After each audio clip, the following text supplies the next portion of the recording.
Hello everyone, आज है 25 फरवरी और आज इस वीडियो में हम बात करने जा रहे हैं अदानी विल्मर के बारे में। देखिए 388 रुपए का शेयर है। बड़ी रफ्तार इसने दिखाई जरूर थी फ्राइडे को और बड़े लंबे अरसे बाद तेजी आई है, क्योंकि अगर आप ग्राफ देखोगे तो पहले क्या था कि एक डिक्लाइन वाला फेज था। 333 तक शेयर गया था, बाद में एक तेजी दिखाई और अच्छी खासी रफ्तार अभी हम कह सकते हैं कि पिछले 12 दिनों में यहाँ पर देखने को मिली है। और बात करेंगे वीडियो में उसके बारे में भी, साथ में कई ज़्यादा चर्चा भी थी कि क्या अदानी यहाँ से एग्जिट करेंगे कि नहीं, क्या करेंगे। तो देखिए वीडियो को इसके बारे में पूरा डिस्कस भी करेंगे, लेकिन उससे पहले अगर आपने अभी तक चैनल को सब्सक्राइब नहीं किया है तो प्लीज़ अभी इसे सब्सक्राइब कर लीजिए, क्योंकि आगे भी बहुत सारे वीडियोज़ हैं जो आपको काफ़ी ज़्यादा हेल्प करेंगे। तो 388 रुपये का शेयर है अदानी विल्मर का और एक दिन में तकरीबन 7.5% की तेज़ी, एक महीने में भी तकरीबन 7.5% की ही तेज़ी है। अगर आप एक साल का ग्राफ देखो तब 12% की तेज़ी है। ग्राफ काफ़ी इंटरेस्टिंग है। अगर आप ग्राफ देखोगे तो एक बड़ी तेज़ी थी, गिरावट आई थी, वापस से बड़ी तेज़ी दिखाई, 488 पे गया था, लगातार गिरा था ये, 300 से भी नीचे चला गया, बाद में फिर से बड़ी रफ्तार दिखाई थी, 400 पे गया था, वापस गिर रहा था, वापस अभी जाने की कोशिश कर रहा है। एक शॉर्ट टर्म रेजिस्टेंस यहाँ पर 395 रुपए के आसपास ज़रूर देखने को मिल रहा है।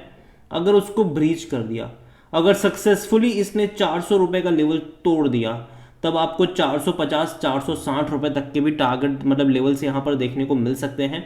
लेकिन अगर नहीं तोड़ पाया तो भाई साहब वापस ही आपको 350 तक भी जाता हुआ नजर आ सकता है।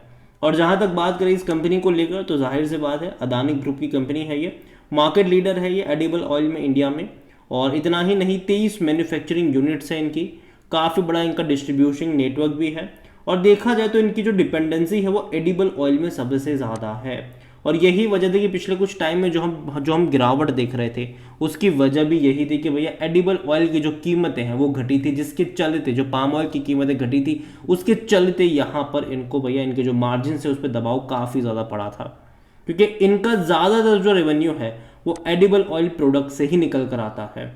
बाकी भी इनकी कई सारी प्रोडक्ट है लेकिन वो उतनी ज़्यादा फेमस नहीं है। लेकिन लगातार एक्सपेक्टेशन यही थी कि कंपनी उसको लेकर काफ़ी ज़्यादा मार्केटिंग वगैरह कैंपेन लॉन्च करेगी, चाहे इनके बेसन सत्तू की बात करें, पल्सेस की बात करें, पोहा की बात करें, soap, hand wash, analyser, rice की बात करी जाए, क्योंकि देखो इन्होंने कुछ राइस प्रोसेसिंग यूनिट्स भी खरीदे थे बीच में।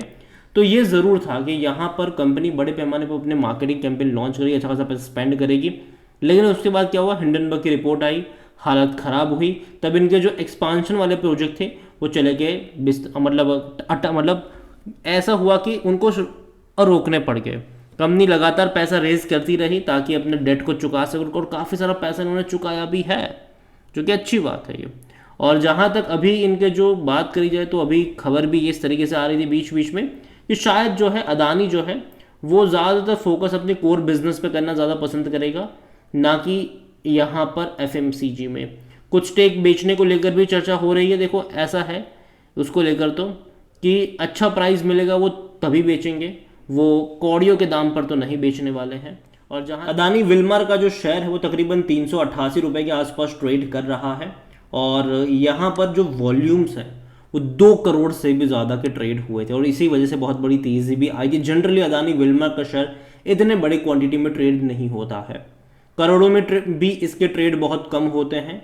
तो हालांकि तेज़ी की वजह मेरे हिसाब से वॉल्यूम्स ही रहे थे, जो भी लास्ट फ्राइडे को देखने को मिला। और जहाँ तक अदानी विल्मर अगर आप देखोगे तो अदानी विल्मर में डिविडेंड की अगर मैं बात करूँ तो वो अभी तक इन्होंने पे नहीं करा है, स्टार्ट ही नहीं करा है पे करना। और कंपनी के अगर आप देखो तो हाँ, रेवेन्यू में थोड़ा बहुत ग्रोथ ज़रूर है, लेकिन क्वार्टरली अगर आप देखोगे तो पता चला कि एक डिक्लाइन से ये गुजरा भी था। हम बात भी करेंगे उसके बारे में, लेकिन अगर आप इनके वैल्यूएशन के बारे में देखो तो भाई साहब सस्ता नहीं है ये, 600 का पी है इसका, सेक्टर पी 50 का। देखो काफ़ी महंगा कह सकते हो आप इसको, लेकिन यहाँ पर हमें समझना होगा कि पिछले कुछ क्वार्टरों में जो इस सेक्टर से जुड़ी हुई कंपनीज है इनकी जो डिपेंडेंसी बहुत ज़्यादा है ऑयल के बिजनेस पर, इनका एडिबल ऑयल का बिजनेस पर, जहाँ पे मार्जिन कम हुए उसके चलते अगर आप देखोगे तो इनके फिनेंशियल पे बहुत ज़्यादा असर पड़ा था। आप इनके रेवेन्यू अगर आप देखो तो एक टाइम था जब इनके रेवेन्यू 14-15 हज़ार करोड़ के आसपास हुआ करते थे लगातार, और लेकिन जैसे ही दिक्कतें सामने आई पिछले 3 क्वार्टर से इनके रेवेन्यू जो थे वो 12 से 13 हज़ार करोड़ में सिमट रहे हैं। और अभी लास्ट क्वार्टर में चलो अच्छा क्या 200 करोड़ का प्रॉफिट कर लिया, जो कि बहुत अच्छे नंबर्स थे, लेकिन उससे पहले 130 करोड़ का लॉस भी करा था, उससे पहले 78-79 करोड़ का भी इन्होंने लॉस करा हुआ था। और उससे पहले 250 करोड़ का, पिछले से इसी क्वार्टर में 250 करोड़ का प्रॉफिट भी था। तो कंपनी अच्छा प्रॉफिट करती थी पहले, 200-250 करोड़ का प्रॉफिट कर दी थी, और वो भी 14-15 हज़ार करोड़ के रेवेन्यू में। अभी क्या है कि भाई साहब प्रॉफिट तो नहीं, लॉस में आ गए थे 2 क्वार्टर से, और यही वजह कि शेयर में गिरावट भी देखने को मिली। लेकिन अगर मान लीजिए कि वापस अगर नंबर्स इनके अच्छे आना शुरू हो जाते हैं तो शायद चीज़ें इनके लिए थोड़ी बहुत ही सही लेकिन बेहतर होना मतलब देखने को मिल सकती है। यहाँ पर देखो, मैं ये नहीं कह रहा हूँ कि कंपनी बहुत अच्छी है, जी नहीं, अभी भी 1-2 क्वार्टर थोड़े बहुत अप्स एंड डाउन्स वाले रहेंगे इनके। लेकिन अभी भी इसका जो सबसे बड़ा जो मेन चीज़ है इस कंपनी की, वो है अदानी। अगर अदानी अपनी क्वांटिटी यहाँ पर बेचेंगे तब तो इस कंपनी के लिए दिक्कतें और ज़्यादा बढ़ेगी। लेकिन अगर अदानी नहीं बेचेंगे, कंटिन्यू करेंगे इसको, तो मेरे हिसाब से आज नहीं तो कल ये रिकवर हो जाएगा और अच्छे से रिकवर होगा। शेयर होल्डिंग अगर आप देख रहे हो यहाँ पर, तो ये दोनों का मिला जुला है। 87.87% की होल्डिंग प्रमोटर के पास है। प्रमोटर कौन है? 2 ग्रुप है, अदानी ग्रुप है और विलमार ग्रुप है। 0.06 म्यूचुअल फंड्स के पास है, 0.06 डोमेस्टिक के पास है, 0.65 एफआईएल्स के पास है। एफआईएल्स लगातार बेच रहे हैं यहाँ पर। खरीद कौन रहा है? रिटेल इन्वेस्टर्स, वो यहाँ पर खरीद रहे हैं। हालांकि म्यूचुअल फंड्स ने भी यहाँ पर थोड़ी बहुत क्वांटिटी खरीदी ज़रूर थी बीच में, 0.02 से बढ़कर ये एक ही क्वार्टर में 0.06 पर आए थे। डोमेस्टिक जिनके पास कुछ भी नहीं था उन्होंने भी 0.06 की होल्डिंग बढ़ाई, लेकिन एफआईएल्स ने बड़ी क्वांटिटी में बेची है। यहाँ पर ज़्यादातर क्वांटिटी प्रमोटर के पास ही है, उसके बाद रिटेल के पास है और वो है 10.39%। अदर पार्टीज़ के पास 0.97% की होल्डिंग देखने को मिल रही है।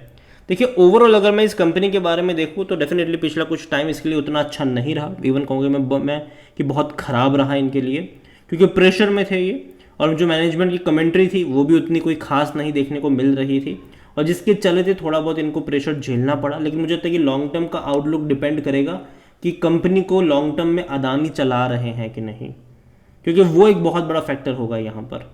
क्योंकि अगर अदानी के पास में होगा तो एक चीज़ है कि एक बहुत बड़ा कैश लेकर वो आ रहे हैं, आने वाले टाइम में बड़े एक्विजिशंस भी आपको देखने को मिल सकते हैं। लेकिन अगर अदानी नहीं चलाएंगे, अगर मान लीजिए कि अदानी अगर इसको यहाँ पर बेच देते हैं किसी को, तब भैया यहाँ पर जो चीज़ें होगी वो सीधे सीधे तौर पर नेगेटिव हो जाएगी, और इसका जो फ्यूचर है वो मेरे हिसाब से इसके ऊपर ज़्यादा डिपेंड करेगा कि अदानी इसको लॉन्ग टर्म के लिए चलाएंगे कि नहीं।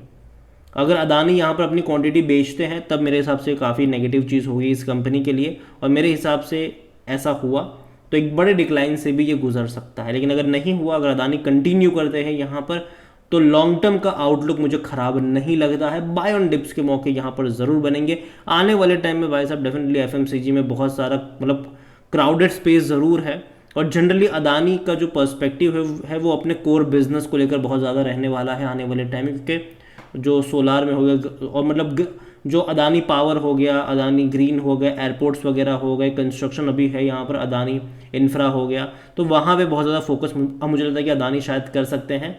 विलमार में उतना ज़्यादा अभी मैं कहूँगा कि आप अगर आपको रिस्क नहीं मतलब अगर आपको रिस्क नहीं लेना है तो इससे दूरी बनाए रखिए। लेकिन अगर आप रिस्क लेना पसंद करते हो तो मेरे हिसाब से उतनी भी बुरी कंपनी नहीं है। आपका नज़रिया लॉन्ग टर्म का होना चाहिए, लेकिन आपको इस बात का भरोसा भी होना चाहिए कि अदानी इसको बेचेंगे नहीं, क्योंकि उसके ऊपर बहुत कुछ डिपेंड कर रहा है। तो उम्मीद करता हूँ कि चीज़ें बेहतर हो इस कंपनी के लिए, अदानी के पास में ही रहे। और देखो, अगर अदानी इसको बेचेंगे भी तो सस्ते में तो नहीं बेचेंगे। मुझे लगता है कि शायद अच्छा खासा जब शेयर प्राइस होगा तब शायद वो बेचने की कोशिश करें। ये अब मेरा मानना है। अगेन कोई बाय सेल रिकमेंडेशन नहीं है। ये वीडियो को यहीं पे एंड करूंगा। पसंद आया हो तो लाइक करें, शेयर करें। चैनल अगर पहली बार है तो प्लीज़ सब्सक्राइब करें। और अदानी विलमार के बारे में आप क्या सोचते हैं वो भी आप मुझे कमेंट में लिख के बता सकते हैं। Thank you.